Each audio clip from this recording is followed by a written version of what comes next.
மற்றொரு அண்மை செய்தி. உயர் சிறப்பு மருத்துவ படிப்பு இடங்கள் இந்திய தொகுப்பிற்கு சரண்டர் செய்வதை தடுக்க வேண்டும் என எதிர்க்கட்சித் தலைவர் உதயநிதி ஸ்டாலின் தெரிவித்திருக்கிறார். முதலமைச்சருக்கு எதிர்க்கட்சி தலைவர் உதயநிதி ஸ்டாலின் கடிதம் மூலமாக இந்த விஷயத்தை வலியுறுத்தியிருக்கிறார். முதலமைச்சர் விஜய்க்கு எதிர்க்கட்சித் தலைவர் உதயநிதி ஸ்டாலின் கடிதம் ஒன்றை அனுப்பியிருக்கிறார். அண்மை செய்தியாக பார்க்கிறோம். எதிர்க்கட்சி தலைவர் உதயநிதி ஸ்டாலின் முதலமைச்சர் ஜோசப் விஜய்க்கு கடிதம் அனுப்பியிருக்கிறார். அண்மை செய்தியாக பார்க்கிறோம். விவரங்களை செய்தியாளர் செலினா விவரிக்க கேட்கலாம். வணக்கம் செலினா, எதிர்க்கட்சி தலைவர் தனது கடிதத்தில் என்னென்ன விஷயங்கள் எல்லாம் குறிப்பிட்டிருக்கிறார்?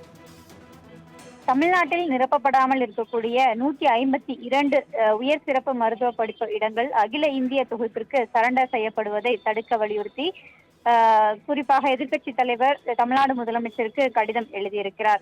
இந்த கடிதத்தில் சூப்பர் ஸ்பெஷாலிட்டி என்று அழைக்கப்படக்கூடிய உயர் சிறப்பு மருத்துவ படிப்புகளுக்கான 152 இடங்களை அகில இந்திய தொகுப்பிற்கு மாற்ற வேண்டும் என உச்சநீதிமன்றம் 29/5/2026 அன்று உத்தரவு தெரிவித்திருப்பதாகவும், இந்த நிலையில் தமிழ்வாணி என்பவர் தொடர்ந்த வழக்கில் தங்கள் தலைமையிலான புதிய அரசின் சார்பில் முறையான வாதங்கள் எடுத்து வைக்கப்படாத காரணத்தினால்தான் இந்த சூழல் உருவாகி இருப்பதாகவும், இது தமிழ்நாட்டின் பொது சுகாதார கட்டமைப்புகளுக்கு ஆபத்தாக அமைந்திருக்கிறது என்று தெரிவித்திருப்பதாக கூறியிருக்கிறார். 2025ஆம் ஆண்டு நீட் தேர்வின் அடிப்படையில் தமிழ்நாட்டில் 430 சூப்பர் ஸ்பெஷாலிட்டி மருத்துவ இடங்களுக்காக நடைபெறக்கூடிய கலந்தாய்வில் 215 இடங்கள், அதே போல பணியிலுள்ள அரசு மருத்துவமனைகளுக்கு ஒதுக்கீடு என்பது செய்யப்படும் என்று தெரிவிக்கப்பட்டதாகவும், மேற்கண்ட இடங்களில் 63 இடங்கள் மட்டுமே கலந்தாய்வின் மூலம் நிரப்பப்பட்டு இரண்டாவது கட்ட கலந்தாய்வு முடிவடைந்த நிலையில் 152 இடங்கள் காலியாக இருப்பதாக அறிவிப்பு வெளியிடப்பட்டிருப்பதாகவும், கடந்த மே 27ஆம் தேதி தமிழ்நாடு அரசின் தேர்வு கமிட்டி இரண்டாம் கட்ட கலந்தாய்வை நிறைவு செய்ய சூழலில்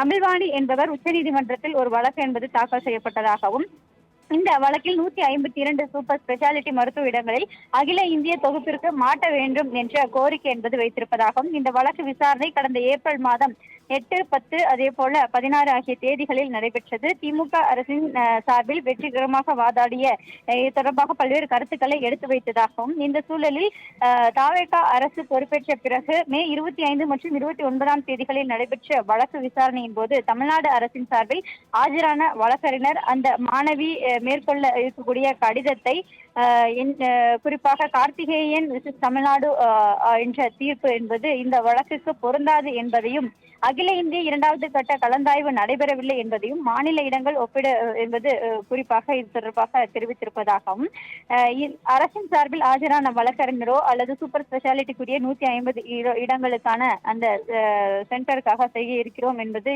ஒப்புக்கொள்ளாத காரணத்தினால்தான் நிரப்பப்படாமல் இருக்கக்கூடிய 152 சூப்பர் ஸ்பெஷாலிட்டி இடங்களை அகில இந்திய தொகுப்பிற்கு மாற்ற வேண்டும் என்று உச்சநீதிமன்றம் உத்தரவிட்டு இருப்பதாகவும் குறிப்பிட்டிருக்கிறார். இது தமிழ்நாட்டில் அரசு மருத்துவமனைகளில் பணிபுரியக்கூடிய மருத்துவர்களுக்கும் பெரும் பாதிப்பை ஏற்படுத்துவதோடு இதய நோய், புற்றுநோய், நரம்பியல் தொடர்பான நோய்கள் உள்ளிட்ட பல்வேறு நோய்களில் தமிழ்நாடு அரசின் மருத்துவமனைகளில் அளிக்கப்படக்கூடிய உயர் சிகிச்சைகளுக்கும் பின்னடைவு ஏற்படுத்தக்கூடும் என்றும் தெரிவித்திருக்கிறார்.